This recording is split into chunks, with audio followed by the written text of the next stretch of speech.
Assalamualaikum warahmatullahi wabarakatuh. Alhamdulillahirabbil alamin. Allahumma sholli wa sallim barik ala sayyidina Muhammad wa ala alihi washabihi ajmain. Menjelang buka puasa, Bapak Ibu sekalian, anak-anak sekalian, saudara-saudara sekalian dimanapun berada, kita bismillahirrahmanirrahim berbagi. Nah, pada saat ini saya ingin mengajak begini dulu.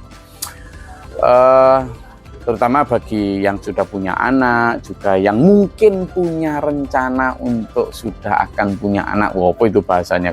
Pokoknya ini demi kebaikan pola relasi antara orang tua dan anak. Jadi begini, dalam hubungan orang tua dan anak itu seringkali kita dihadapkan pada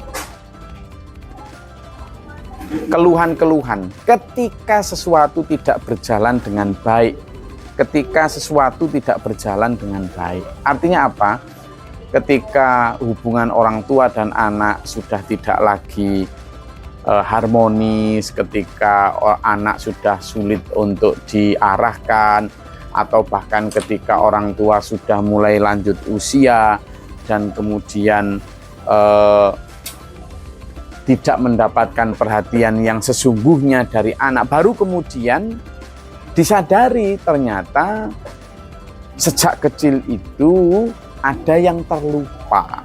Nah, ada yang terlupa dari kewajiban orang tua. Jadi sesungguhnya ada dua dulu kewajiban orang tua untuk terhadap anak. Yang pertama tentu persoalan-persoalan sandang, pangan, papan, kesehatan, pendidikan, yang itu juga memang kewajiban orang tua untuk memastikan anak-anak mendapatkan itu.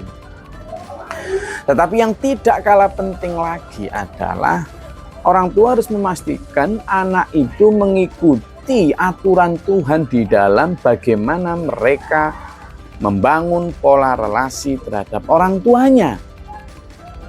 Bagaimana maksudnya?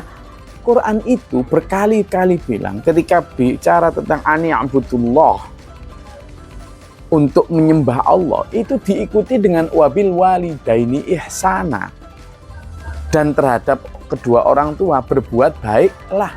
Coba bayangkan, hampir dirunutkan dalam satu kalimat itu, banyakan itu. Iya, jadi berbaik kepada orang tua itu satu kalimat dengan perintah untuk menyembah Allah. Betapa pentingnya, betapa posisi tingginya akhlak terhadap orang tua itu. Jadi ketika hablum minallah itu kita diperintah untuk tidak la tusyrik bihi syai'a, tidak menyekutukan Allah dengan apapun. Maka yang ketika hablum minannas kita diperintah untuk wabil walidaini ihsana. Wabil walidaini ihsana.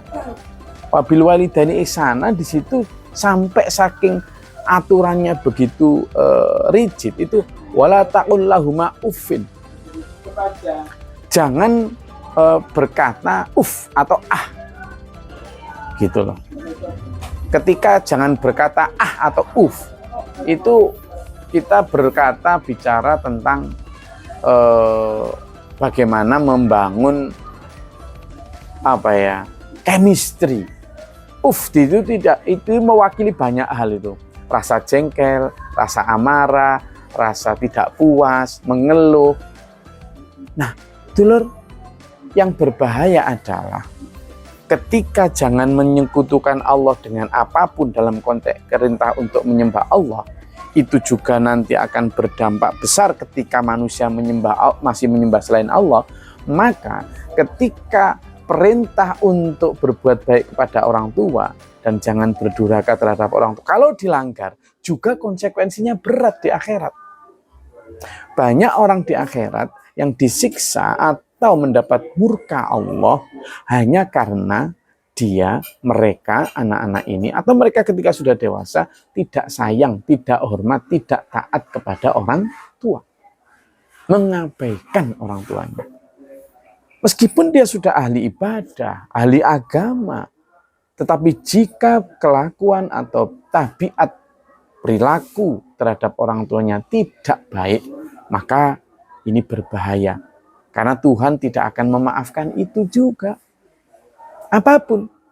Jangankan orang tua yang soleh, atau orang tua yang taat kepada Allah. Orang tua yang tidak taat kepada Allah atau orang tua yang dalam tanda kutip tidak baik saja loh, anak itu tetap harus hormat, anak itu tetap harus sayang, anak itu tetap harus berbuat baik. Apalagi kalau orang tuanya adalah orang tua yang saleh dan salihah, wajib hukum. Nah dulur, jika kita punya anak, lalu ingin memastikan anak kita juga mendapat rahmat dan ridho Allah nanti di sini dan di akhirat, maka kita juga harus memastikan bahwa anak-anak kita sekarang itu selain mendapatkan hak mereka untuk pendidikan, kesehatan, sandang, pangan, papan dari kita sebagai orang tua, tetapi juga pastikan bahwa mereka mendapatkan asupan ruhani, mereka mendapatkan pendidikan dan fundamen atau pondasi yang kokoh tentang bagaimana nanti mereka memperlakukan orang tua. Ini bukan tentang kita ingin dibalas atau kita ingin sebagai orang tua lalu ingin mendapatkan balasan dari apa yang sudah kita lakukan kepada anak, bukan. Tapi dalam konteks bagaimana menyelamatkan anak kita, agar anak kita itu benar-benar nanti mendapat rahmat Allah. Karena kita menuntut atau tidak menuntut perlakuan baik dari anak kita itu loh punya kewajiban untuk berbuat baik. Dan itu yang membuat kewajiban itu bukan kita, tetapi Allah. Maka ketika kita harus memastikan bahwa anak kita itu berbuat baik kepada orang tuanya, itu bukan dalam konteks kita minta imbalan, tapi dalam konteks bagaimana agar mereka juga mengikuti aturan Allah dalam pola relasi yang baik antara orang tua dan anak. Tentu kita ingin agar nanti bersama-sama di surga, bersama dengan anak, istri, suami, bapak, ibu, dan kerabat-kerabat kita. Seperti yang disebutkan dalam surat Ar-Ra'd itu. Mudah-mudahan buka puasa kali ini mendapat asupan yang baik. Nanti setelah takjil, lalu maghrib, kemudian buka puasa, lalu diskusikan ini sebagai nutrisi buka bersama. Buka puasa bersama keluarga. Terima kasih. Billahi taufiq wal hidayah. Wassalamualaikum warahmatullahi wabarakatuh.